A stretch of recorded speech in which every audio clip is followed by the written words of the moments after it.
भारत जो है number 1 beef exporter जो बना है वो इसी सरकार के राज्य में बना है। और जो 4 बड़े बीफ एक्सपोर्टर हैं वो सारे के सारे या तो बनी है या जैनी है, वो मुसलमान नहीं है सारे के सारे। तो वहाँ पर जो आप पॉलिटिक्स कर रहे हो गाय पे करना बंद करो अब, क्योंकि भारत की जनता को पता चल चुका है कि आप जो ये गाय, गोबर, तीर, त्रिशूल, तलवार, मंदिर, मस्जिद पे राजनीति करते हो, वो भारत की जो जनता है वो जाग चुकी। अब ये हथकंडा आपका काम है। यूट्यूब ने दिखाया सर्वे का कौन दिखा रहा है? स्ट्रीम मीडिया दिखा रहा है। स्ट्रीम मीडिया किसका है? इनकी पालतू औलादे, इनके पालतू कुत्ते हैं, वही तो भौंक रहे हैं। आप थोड़ी ना दिखा रहे हो। आप अपने सर्वे बताओ ना, आप जाकर सर्वे करो, बताओ।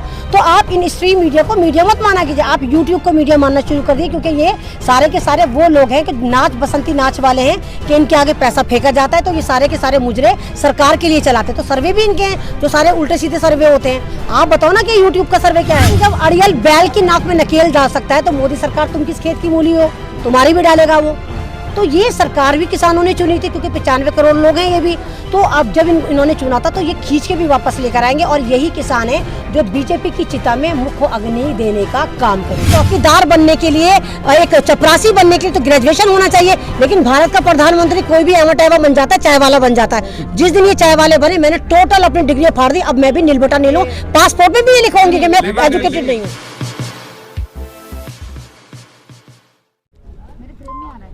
अपनी अपनी लाइट जला लो ना मोबाइल की।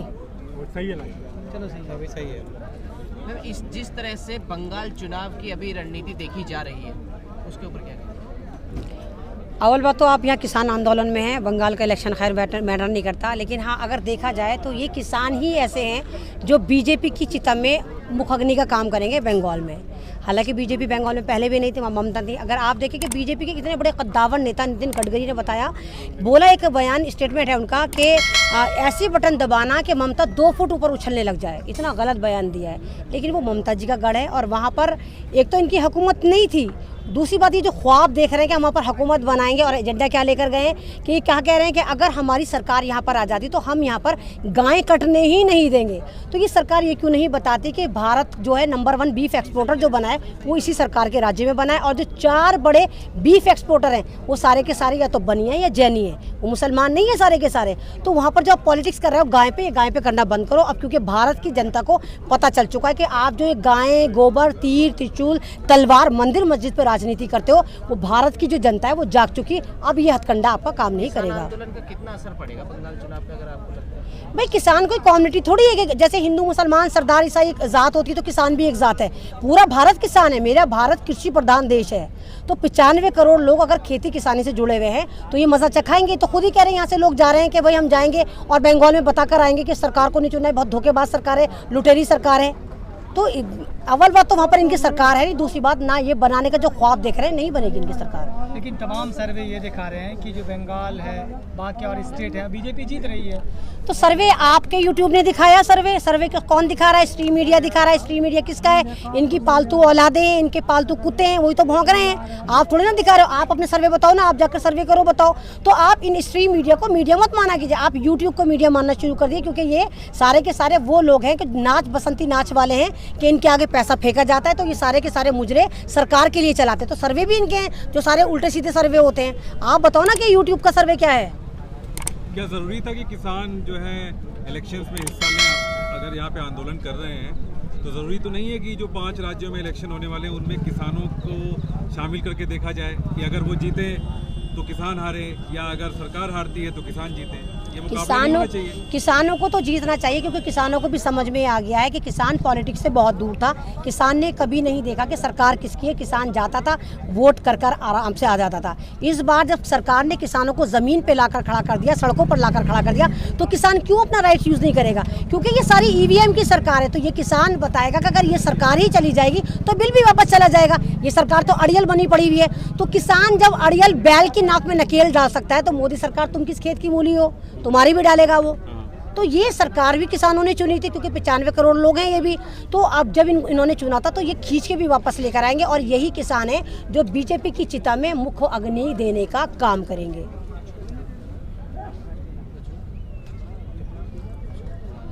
जिस तरह से लगातार खाप पंचायतें हो रही हैं, आपको क्या लगता है कि सारे किसान या तो खाप पंचायतों में देखने को मिल रहे हैं, या फिर बंगाल के चुनाव की उसमें चले गए? यहाँ पे क्या लगता है, मतलब तो मतलब हमारे किसान पार्लियामेंट में कब बैठे हुए थे? वो तब भी बेचारे पंचायतें करते थे।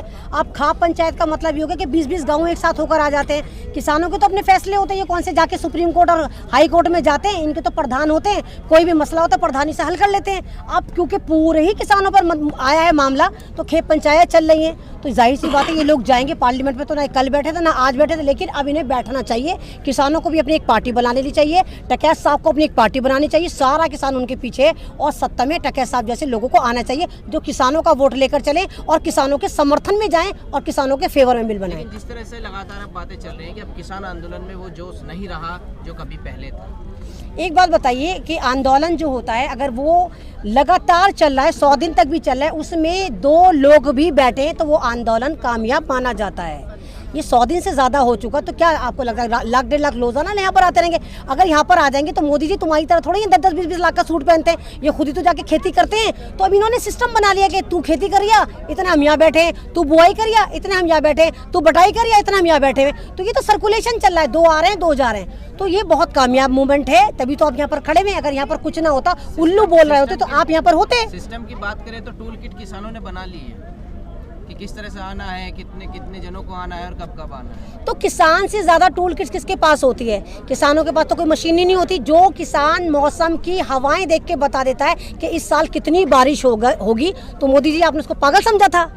पागल समझा था? तो किसान तो पूरा मैनेजमेंट लेके चलते हैं। गर्मी में गर्मी का सामान बोते हैं, सर्दी में सर्दी का बोते हैं। मोदी जी की तरह थोड़ी ये फालतू में फाख्ता उड़ाते हैं, डिजिटल भारत कर देंगे। लगातार ये तो कह रही है कि टूल किट के अनुसार किसान आंदोलन को हैंडल करा जा रहा है। वो तो कुछ भी कहेगी, वो तो कभी इनका तो सारे फार्मूले, सारी इनके जो जितने ये एंटीबायोटिक लेकर आ रहे हैं नाकाम हो रहे हैं ना। पहले इन्होंने परजीवी बोला, नाकाम हुए, मुंह की खाई, दुनिया ने इन पे थूका। उसके बाद इन्होंने आंदोलन जीवी बोला, तो सबको बोला कि तुमसे बड़ा आंदोलन जीवी कौन होगा? तुम ही तो कूद कर आते थे जब गुजरात के तुम सीएम थे, जब आते थे किसान बैठे थे दिल्ली में। तो अब इनके सारे हथकंडे नाकाम हो गए, तो नए नए लफ्ज लेकर आते हैं। अब ये टूल किट लेकर आ गए, तो 2-3 दिन बाद फिर ये भी नाकाम हो जाएगा, मुंह की खाएंगे, फिर कोई नए लफ्ज लेकर आ जाएंगे। आंदोलन को फिर से एक बार टिकैत साहब के उन आंसुओं की जरूरत है। टकैत साहब के आंसू की तो जो काम करना था कर गया। टकैत साहब के आंसू के बाद ही खेप पंचायत का आइडिया आया, जहां 20-20 गांव मिलके लाखों की तादाद में किसान जमा हो रहा है और एक स्ट्रैटेजी प्लान कर रहा है कि इस कमल के साथ हमें क्या करना चाहिए, इसे किस तरह धूल चटानी चाहिए। लेकिन अगर जिस तरह से मतलब खाप पंचायत हो रहा है, लेकिन सरकार फिर भी नहीं मान रही, तो अब इससे बड़ा आप लोग क्या करेंगे जो सरकार मान जाए? एक बात बताइए, बीजेपी को इंडिया ने बनाया, इंडिया को बीजेपी ने बनाया? इन किसानों ने बीजेपी पार्टी है, बीजेपी भगवान नहीं है, बीजेपी भारत नहीं है। तो पार्लियामेंट में इन्हें हमने बिठाया था और सारी जिंदगी के लिए नहीं बिठाया था। अब इलेक्शन आएंगे फिर इनको वापस जाना पड़ेगा। अगर ये उल्टे सीधे बिल बनाएंगे तो कौन मानेगा उसको बिल को? कहीं ना कहीं अब ये किसान आंदोलन कृषि कानून से अलग चुनावी आंदोलन भी बन चुका। अभी बीजेपी के चुनावों पर नजर रखता है कि कहाँ जीतना है, कहाँ वोट काटने हैं, कहाँ जाना है। नहीं, वोट काटने वाली बात नहीं, एक अवेयरनेस कैंप बता सकते हैं कि ये एक अवेयरनेस कैंप चला रहे हैं कि देखो इस सरकार ने हमारे साथ क्या करा और देखो तुम्हारे साथ क्या करेगी। झूठ का पुलंदा लेकर आएगी, तुम्हें ख्वाब दिखाएगी, हम ये करेंगे वो करेंगे, कुछ नहीं करेगी। जिन किसानों को दिल्ली में एंट्री नहीं दी जा रही, क्या ये भारतीय नहीं जो दिल्ली की सरहदों पर पड़े हुए, सारे रोड चौक करके इनको बदनाम करा जा रहा है। तो ये पॉलिटिक्स में घुसना नहीं चाह रहे, लेकिन पॉलिटिक्स सामने वाले को समझाना चाह रहे हैं कि अगर ये सरकार रही तो तुम्हारे साथ ऐसे ही जुल्म करती रहेगी और पूरे भारत को एक तो बेच चुकी, जो थोड़ा बहुत बचा है उसको बेच के मोदी जी झोला उठाएंगे, चल पड़ेंगे। और इन सब चीज़ के अलावा किसान कंपेन कर रहे हैं, वहाँ जा रहे हैं, समझा रहे हैं। इनके अगर ये सब चीज़ होती है, अगर बीजेपी जीत जाती है, तो क्या किसान की हार नहीं होगी फिर? नहीं, किसान की हार नहीं होगी, जीतेगी नहीं बीजेपी। बीजेपी अगर जीतेगी तो ईवीएम घोटाले से जीतेगी, क्योंकि ये ईवीएम जीवी है। तो किसानों को अपने मुद्दे के साथ ईवीएम बैन का भी प्रचार करना चाहिए कि हमें बैलेट पेपर चाहिए। हमें नहीं चाहिए, हम तो अंगूठा छापे, हम तो जाहिल किसान है। मैं खुद जाहिल हूँ भाई। जब से ये चाय वाला आया मैंने तमाम डिग्रियां फाड़ कर फेंक दी कि जब ये चाय वाला हमारा प्रधानमंत्री बन सकता है तो हम बिल्कुल जाहिल है, बिल्कुल जाहिल है। भारत की ट्रेजेडी है कि चौकीदार बनने के लिए, एक चपरासी बनने के लिए तो ग्रेजुएशन होना चाहिए, लेकिन भारत का प्रधानमंत्री कोई भी एवं टैवा बन जाता है, चाय वाला बन जाता है। जिस दिन ये चाय वाले बने मैंने टोटल अपनी डिग्री फाड़ दी। अब मैं भी नीलबटा नील हूँ, पासपोर्ट में भी ये लिखाऊंगी कि मैं एजुकेटेड नहीं हूँ। ये क्या बात हुई कि अगर बीजेपी जीत जाए तो ईवीएम घोटाला आप बताएंगे, अगर बंगाल में ऐसा कुछ हुआ और नहीं जीती तो किसान आंदोलन की जीत हो जाएगी? नहीं, तो अगर आप ये कह रहे हैं आप ईवीएम को सपोर्ट कर रहे हैं, फिर इसका मतलब हम तो ये कह रहे हैं बैलेट पेपर से करा लो। आप बैलेट पेपर से चुनाव करा लो। अगर बैलेट पेपर से बीजेपी जीत जाती है तो मैं खुद सन 2024 में इसको वोट देकर आऊंगी, लेकिन कागज पे चुनाव करवा लो। उत्तर प्रदेश में जो चुनाव होना है, मुझे जहाँ तक लगता है कि अगर उत्तर प्रदेश के चुनाव में पश्चिमी यूपी में ख़ास तौर से अगर बीजेपी अपने कदम जमाती है तब शायद किसानों की हार हो, क्योंकि जिन स्टेट्स की हम बात कर रहे हैं उनका अभी इस आंदोलन से उतना लेना देना नहीं है। हर प्रदेश की अपनी पॉलिटिक्स होती है, लेकिन बार बार किसानों के आंदोलन को उन प्रदेशों की पॉलिटिक्स से जोड़ा जा रहा है। ये अलग बात है, किसान जा रहे हैं, समझाएंगे, लेकिन अगर वहाँ हार होती है वहाँ की सरकारों की, तो इसमें किसानों की हार होगी, ये समझ में नहीं आता। नहीं, किसानों की तो खैर हार नहीं होगी। और आपने जैसे यूपी की बात करी, तो यूपी में आप देखिए कि किस तरह तांडव मचाया है। और आप देखिए कि जल्दी जल्दी इन्होंने इलेक्शन करा दिया और कोरोना को इन्होंने फिर टेरर बनाकर दोबारा लाना चाहते हैं, कोरोना के आड़ में फिर हटाना चाहते हैं। और बीजेपी के नेताओं के कह रहे हैं हमने वैक्सीनेशन शुरू करवा दिया, बिना नीडल के इंजेक्शन लगवा रहे हैं, ग्लूकोज फालतू में चढ़वाए जा रहे हैं। ये सारा ड्रामा है ताकि किसानों को किस तरह हटाया जाए। इसीलिए जैसे ही इलेक्शन हो जाएंगे बहुत तेजी से कहेंगे कोरोना फैल गया, कोरोना फैल गया, और किसानों तुम जाओ, तुम कोरोना फैला रहे हो। तो ये स्ट्रेटजी भारत के किसान समझ चुके हैं और नहीं होगा। और यूपी में भी देखिए कि इनको मजा चखाया जाएगा। और यूपी में बाई चांस अगर योगी की सरकार आ भी जाती है, किसान तब भी यहाँ बैठा रहेगा। और आप देखिए यूपी में देखिए कि क्या कर रखा है, 3 साल की बच्ची के साथ क्या करा। उन्नाव में अभी एक लड़की के गलत हरकत कर उसके बाप को उड़ा दिया। तो इतना जुल्म ये कर रहे हैं, तो वो लड़कियां कौन है? हम किसानों की बेटियां, हम मजदूरों की बेटियां, आम जनता की बेटियां, जिनके साथ ये सरकार ऐसा कर रही है। तो कैसे हम इन लोगों को ले आएंगे जो हमारी बेटियों को बर्बाद कर रहे हैं, हमारे किसानों को बर्बाद कर रहे हैं, हमारे जवानों को बर्बाद कर रहे हैं, हमारे नौजवानों को बर्बाद कर रहे हैं, हमें बेरोजगार कर रहे हैं। तो कैसे, कौन लोग होंगे जो इनको चुनेंगे, कौन लोग होंगे जो इनको वोट करेंगे? जी हाँ, बिल्कुल, ये सवाल तो बनता है। लेकिन एक बड़ी बात यह है, क्योंकि अगले साल जो यूपी का चुनाव, उसमें ज़रूर परीक्षा होगी, क्योंकि यूपी के लोग ज़्यादा इन्वॉल्व हुए हैं, पश्चिमी यूपी के लोग इन्वॉल्व हुए हैं। और जो पॉलिटिकल एटमॉस्फेयर रहा है, चाहे पंजाब में कोई जनाधार खास है नहीं भाजपा का, और हरियाणा में जो एक ख़ास तबका है, जो छोटी जात है, ख़ास तौर से जो शेड्यूल कास्ट, शेड्यूल ट्राइब्स, वो जो है वोट देती रही है भाजपा को। अगर 1.5 साल का वक्त सरकार ने दिया किसानों को, तो नहीं लगता कि वहीं से सरकार पीछे हटने लगी, किसानों से उनकी घबराहट बढ़ने लगी? एक बार बताइए, कह रहे हैं कि सरकार ने कहा कि हमें 1.5 साल का वक्त दे दो, हम फिर सोचेंगे। मौत तो आप मुझे फांसी दे रहे हैं, आप मुझे, आप ये बात भी दे, नहीं, आप यही तो कह रहे हैं कि 1.5 साल का वक्त दिया है। और जिस तरह इन्होंने चुना, सारे किसानों ने बीजेपी को चुना था। मैंने भी कमल का बटन दबाया था भाई।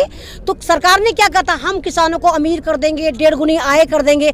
तो चुनने के बाद तो पता चला कि इन्होंने 1.5 गुना तो बहुत दूर की बात है, इन्होंने हमारे पास चवन्नी भी नहीं छोड़ी। ये तो हमारी जो चवन्नी वो भी छीनने के चक्कर में लग गए। तो इन किसानों ने तो समझाना ये वाली बात, जब भारत कृषि प्रधान देश है तो भारत की इकोनॉमी मेरे भारत का किसान तय करता है।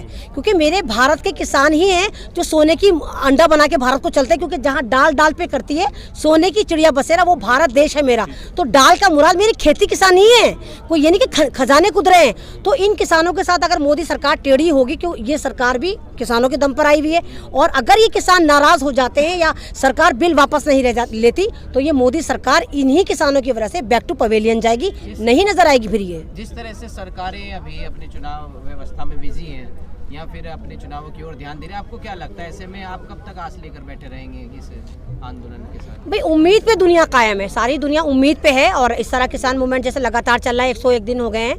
तो ये तो 5 स्टेट में जल्दी जाकर अपने ईवीएम घोटाले करने के चक्कर में लगे। इन्हें दिल्ली में कुछ नजर नहीं आ रहा है। इनको पता है कि हम हारने वाले हैं, तो जितनी जल्दी भारत को लूट सकते हैं, जल्दी घपड़ घोटाले कर रहे हैं, ईवीएम घोटाले कर रहे हैं। लेकिन इस बार बीजेपी का सुत्ता साफ होगा, ये जाएंगे। और किसान ने ये वाला मैसेज दे दिया, क्योंकि किसान यही कहता है कि भारतीय अन्नदाता हैं, दौलत के तलबगार नहीं।